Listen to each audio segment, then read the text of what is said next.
ডাক্তারবাবু, ডাক্তারবাবু, ঘুমিয়েছেন? একটু উঠুন না, খুবই বিপদে পড়েছি। কে এত রাতে কে ডাকছেন?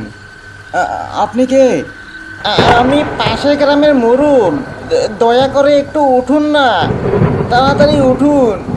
সঙ্গে সঙ্গে আমি ছটফট করে বিছানা থেকে উঠে পড়লাম।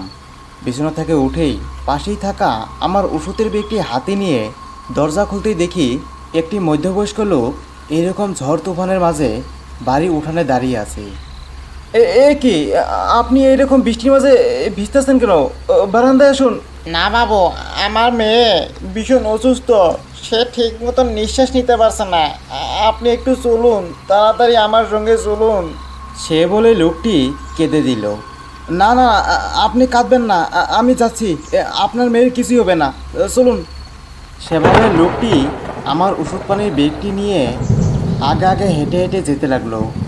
সঙ্গে সঙ্গে আমিও হাতে একটি হারিকেন নিয়ে লোকটির পিছিয়ে পিছিয়ে যেতে লাগলাম। চারিদিকের পরিবেশ দেখে মনে হচ্ছে আকাশ ফুটো হয়ে বৃষ্টি পড়ছে, এমনকি পুরো গ্রামটাতে পানি উঠে গেছে। সঙ্গে সঙ্গে আকাশে যেই রকম বিদ্যুৎ চমকাচ্ছে দেখে মনে হচ্ছে এই বৃষ্টি আর ছাড়বে না, মনে হচ্ছে সারা রাত বৃষ্টি পড়বে।